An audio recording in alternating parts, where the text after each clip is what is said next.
Kozala po oyo pe obomona oyo na olakisa caméra zango oyo bomoni oyo na komango ça fait 5 ans depuis na komango tokota na l'an 2023 5 ans na komaka na prédisaka avant même président Félix aza pouvoir na lobaka ngo ke kimé kozana ngoko oyo bao ba binga na milieu bayoka na zoganga ba 5 heures nyonso te kolobete belle élection et kozala président Joseph Kabila ex-honorable na saluer place Azali à côté Kamboka na kimia po azaya nzambe ministère baniata livre mais malgré baniata mais mokonza mona ngo po petangu nango yango ya résurrection livre po ekomela ye ayoka ba révélation mingi nga na loba na mboka pe pona ozoya pas déjà na prédisa bino ba français bolobi les paroles s'en vont mais les écrits restent c'est ça na koma oh il faut mokonza mboka amona penga benganga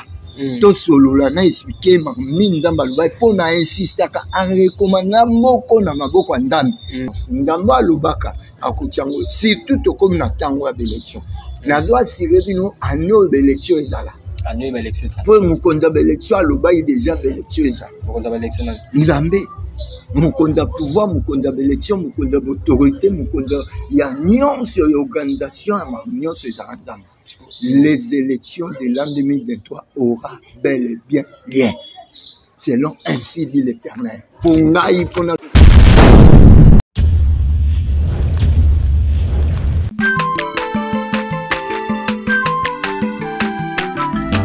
Azamwana motote po akosangai abongwani pete po awangana nzambe ya le Nazarien. Le Nazarien.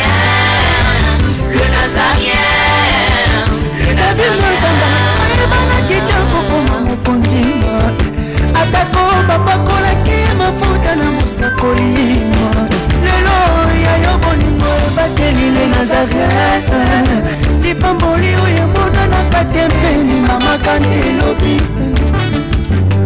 kolapye mapapu masope mafuta tokokesitana longo na nzambe oyo mabenga na makomi Fada.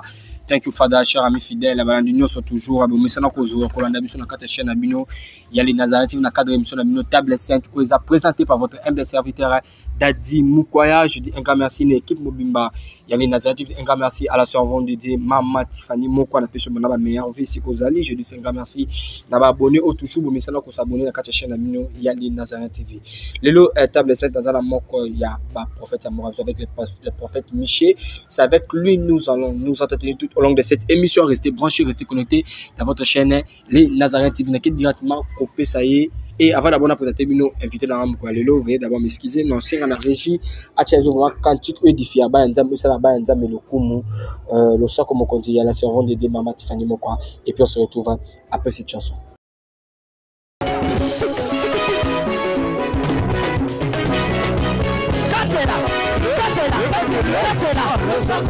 Allez, Katela,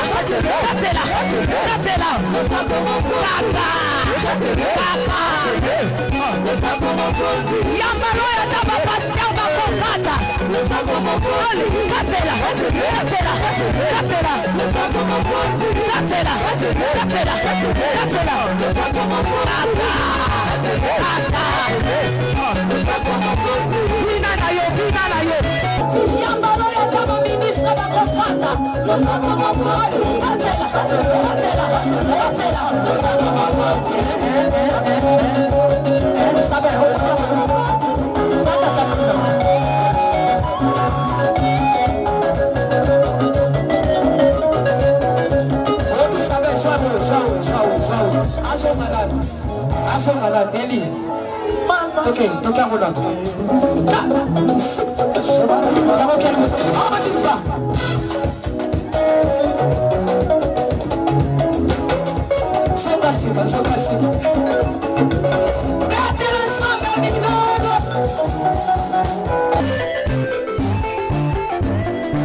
Nazokatela nzambe le sako na sesiko. Nazokatela le sako siko kuna. nalingi nakatela nzambe losako awa on y va allez katela allez tozozonga tikelanga nzela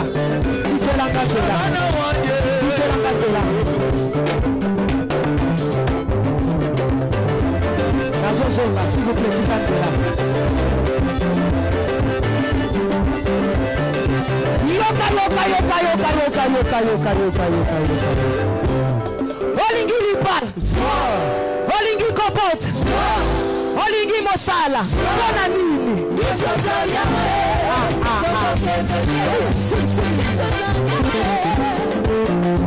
Voilà, la bichon, c'est le plaisir. On a Philomène Moukou ma bivesse de Mbo. Depuis longtemps, c'est ce plaisir. Celui qu'on appelle trois fois boss, c'est Jack Pro depuis France. David question, on le sent comme on cause.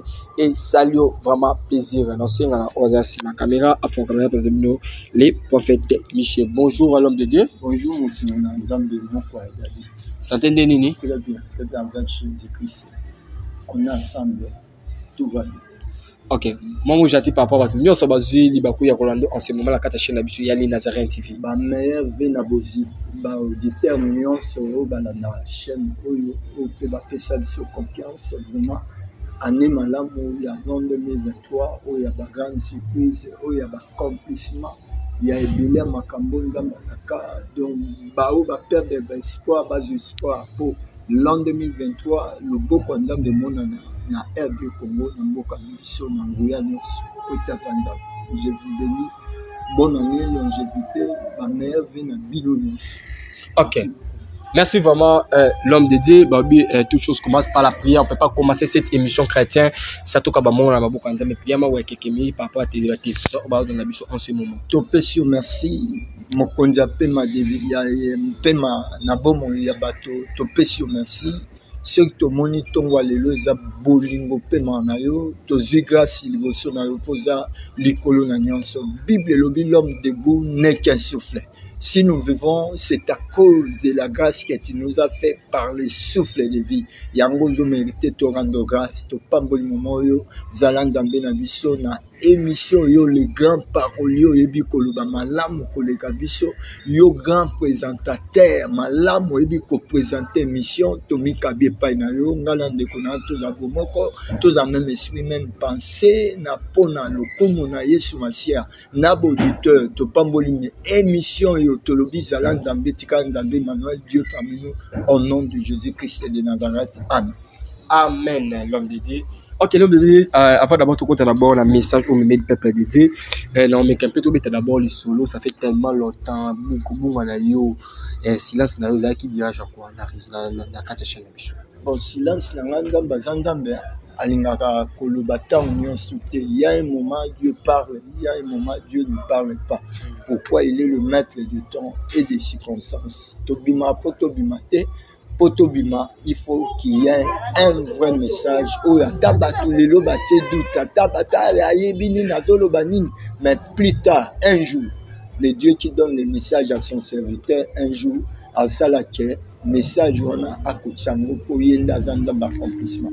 Donc, c'était dit seulement dans Ndambi, dans la volonté, les lois permettent tout le bas.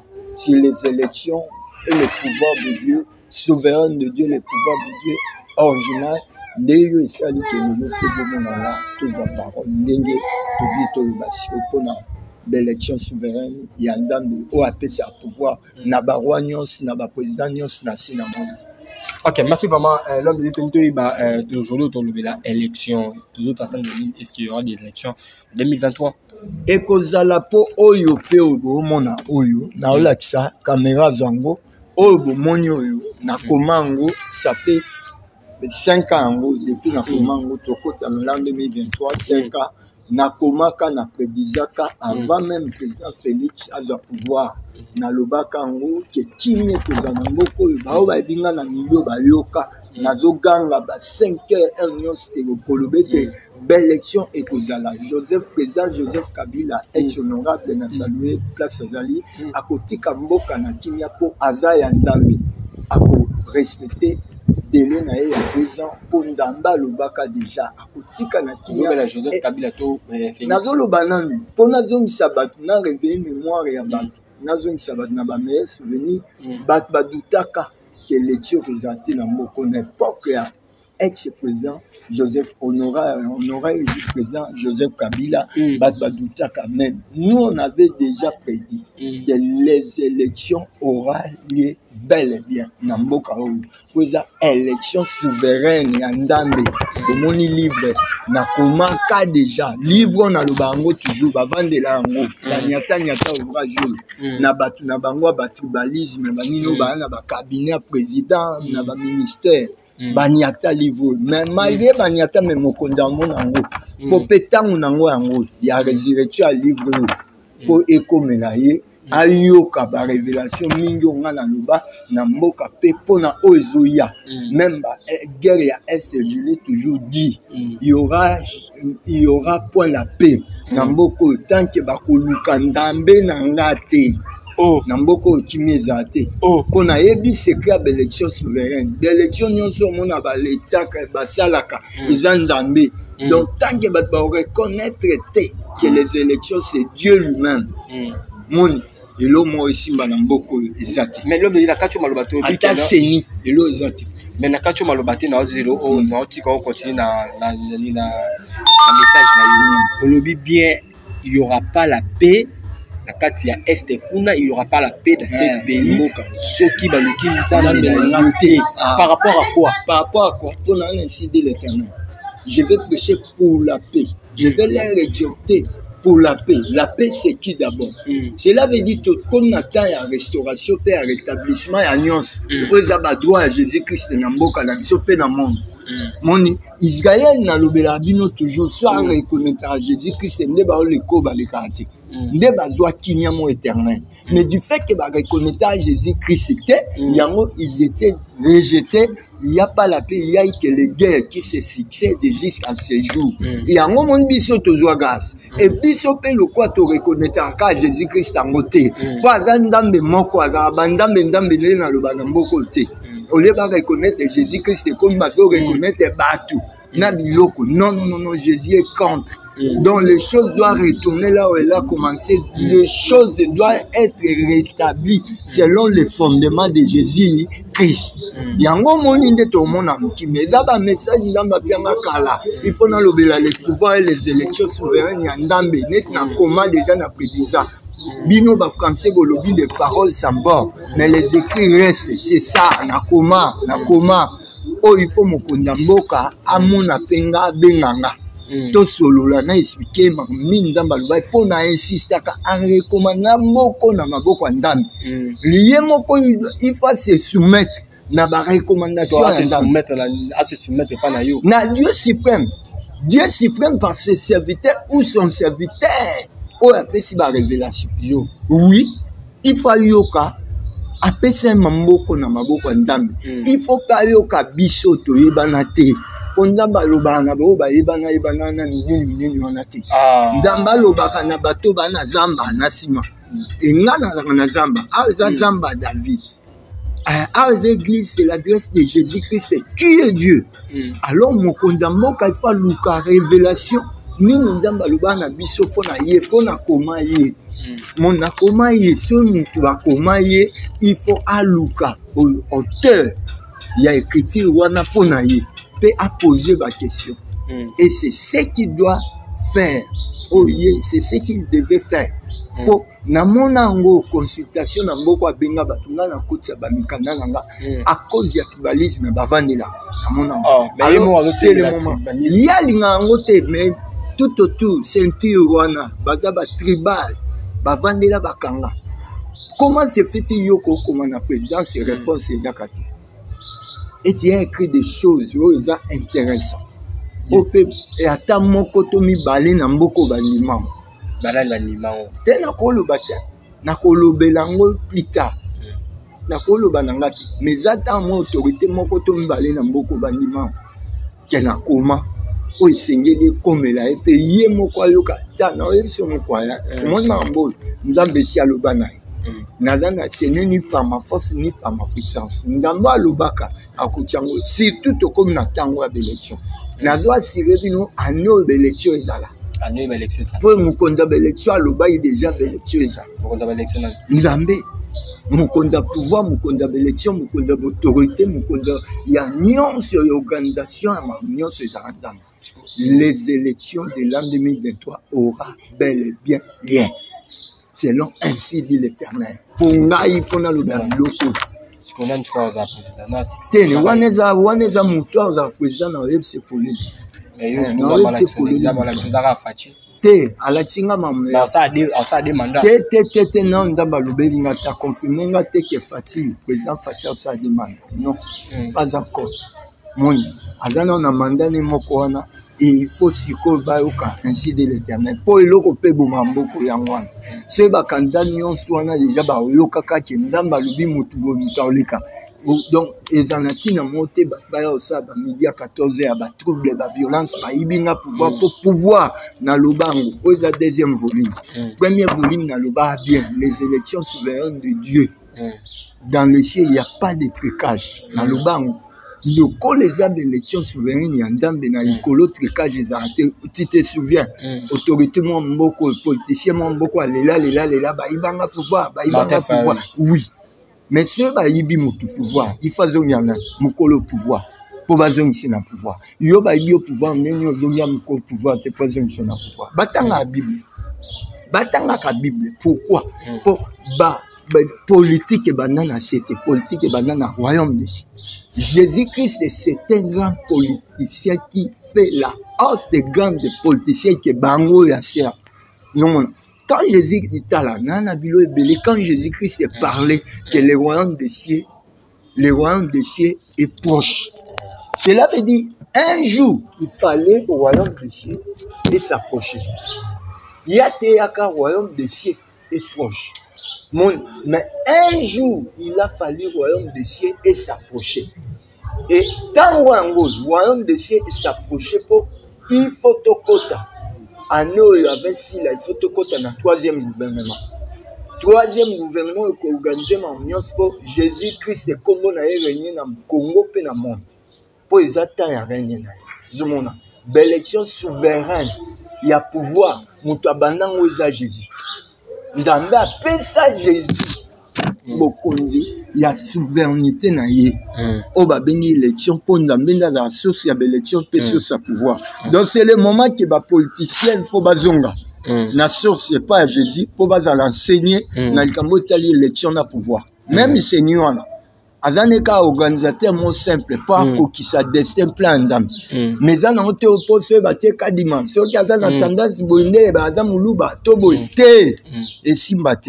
Mais yo a toujours parlé sur le bible élection et Rosala. Mais tout le monde na est kuna na pays tout ba rebelle toujours ba M23 au massacrer batou. Mais jusque là yo ba que non il faut ba reconnaître Nzambe non mais tandis que toi là plus de quelques mille pasteurs na carte RDC aussi des pasteurs ou travailler na chef de l'état. Est-ce que Nzamba lobeli bangote est-ce que Nzamba va prier pour mboka te pour na dini guerre ici na est après ça ba révélation na ina bato baza tout autour de la chef de l'état ou wati banda masolo bible banda et vous batanga bible Saoul ba piakani révélation Saoul da ba pese la révélation mais Moussa Nzambe Samuel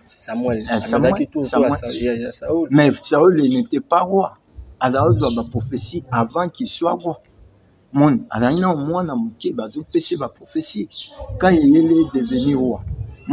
Est-ce que tu as une science occulte, occultisme, bangonganga pour mingi bazana na loge bazana Pierre révélation. Tala question de guerre il y a c'est Dieu. La paix c'est Dieu, la guerre vient toujours de Dieu. Si vous reconnaissez le véritable Dieu, c'est Altinda mon pépé, Altinda ba problème est là. Mboko eza Jésus-Christ, tant que vous reconnaissez Jésus-Christ c'est celle mon pépé zoya. Comment c'est fait boja na Jésus-Christ mais au moment na bango kuna bandamba ba président ba kindaka ba ministre ba zoki sangisa non. Il y a qu'un seul Dieu. Depuis la création, il n'y a qu'un seul Dieu qui est dans le Père, le Fils et le Saint-Esprit. Na image, il y a un seul Dieu. Nous voyons Jésus-Christ. Pas un autre Dieu, pas une autre image. Nous voyons Jésus-Christ. Un point. Namboka Oyo, il ne faut pas reconnaître Jésus-Christ tant que président reconnaît Yango.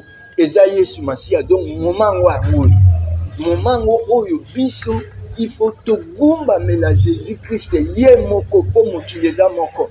Ndambe moko, tata moko, ndambe mwana moko, molimo musantu moko, bay ayena botata na esprit na kati ya ba créature d'esprit nyonso tout en est dans Jésus-Christ ya moni Bible loba dans le ciel sur la terre kombo kaka moko otesamela biso togumba mela tonetola tosangela. C'est le nom de Jésus-Christ qui représente le Dieu le Père, le Fils et le Saint-Esprit que nous devons fléchir nos genoux. Même les rois, la Bible déclare, les rois se prosterneront la face contre terre devant ces dieux-là.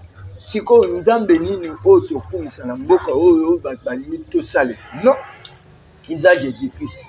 Alors, il faut tokumisa ye. Il faut tokumisa ye. Montone tolaye, tosandolaye, poazali. Pour les élections sera meilleur. Le pouvoir de Dieu confie à l'homme. Le pouvoir de Dieu, il faut tosandolaye. Yango mona mboko soki makambo zobonga te. Mutado permettre nyonso ezandande. Deo ya est mutado tindika mozandande. Tango ba ko reconnaître ndambe wa. Koluka mutu aza na révélation mboko o ezangai na lobango poleni ngam na révélation mboko pona loba ebelo ndamba lobelenga na pesa programme ndenge ni mboko futambo po mutambo ya mutambo ndambe akosaka te mokonzi rekomanda mboka na maboko ya ndambe. Si va recommander mboka na maboko ya ndambe, cela veut dire c'est Jésus-Christ qui trône ye mtaza roi du Congo alobango bien. Je recommande c'est ma nation entre ton autorité au roi du Congo. Voilà les mots que le chef de l'État avait prononcés pour recommander ce pays entre la bonne main de l'autorité de Dieu. Alors ce Dieu-là, c'est Jésus-Christ. Pourquoi? Dieu lui a élevé. Dieu lui a souverainement élevé au-dessus de tout nom. Donc toi, on a combo moussouti. Toi, on a combo moko, on a pouvoir. Confier pouvoir souveraineté où il y a confié à Jésus-Christ na pouvoir où nous avons confié à Jésus-Christ na souveraineté nous devons fléchir les genoux, nous devons l'adorer, nous devons l'élever, nous devons l'honorer, nous devons le glorifier, pas un autre nom. Et ça sangisa te balaïki te ndamba bi laïki ndamba bi laïki te laïki ndezo bomamboko laïki nde bomi mokili ndamba kila mokili moko azandambe moko akotika na ndambe moko. Jésus-Christ nda ya nzambe tata yati. Jésus-Christ nda ya molimo mosantu ayati. Tokotika la ka komona nzambe misuke. Tokoyeba tokomona ka nzambe. À qui Dieu lui a remis toutes les choses au jugement, justice, nuance. Appelle ça Jésus-Christ de Nazareth. Comme on est comme ça, malikolo na nuance pour azanda. Dans la mboka oyo tozozela ndambe misuke oyo esengeli aya kopia biso kimia. Ata sali na ye barenyo boni akokende oyo na États-Unis te mopepia biso kimia. La Bible déclare, l'élévation ne vient ni de l'Orient ni de l'Occident. L'élévation vient de Dieu, c'est lui qui élève l'air, c'est lui qui élève l'air, il abaisse l'or. Ok, merci vraiment l'homme de Dieu, nous sommes arrivés à la fin de notre émission. Mot de la fin, vos amis, votre réforme.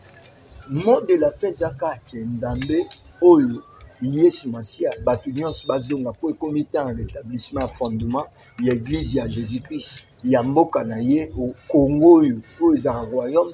Israël au roi tikala kozala te kaka ye o Pilate alobaka mode la fin na boka na bo se rappeler Pilate a justifié Jésus a jugé a justifié et pe nzamba eprouva Jésus a limité cette Jésus a dandangé et Pilate wana a reconnaître Jésus aloba bien en comment on a commis tikala lokola komaka Jésus est le roi des Juifs, yango etikala ti lelo na royaume ya Israël kitya bokonzi etikala ntami l'effort d'Israël.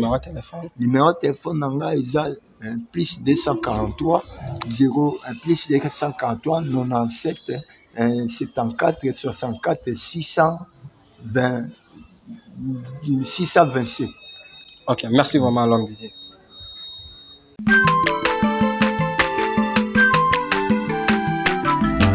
Aza mwana moto te po akosangai abongwani pete po awangata Nzambe ya le Nazarien, le Nazarien, le Nazarien, le Nazarien. Bana kitoko koma mokondima atako bapakolaki mafuta na mosakolima lelo ya yo bolingo ebateli le Nazareth lipamboli oyo emonanaka te mpeni mama kantelobi koleke mapapu masope mafuta tokokisika na elongo na Nzambe oyo babenga na makomi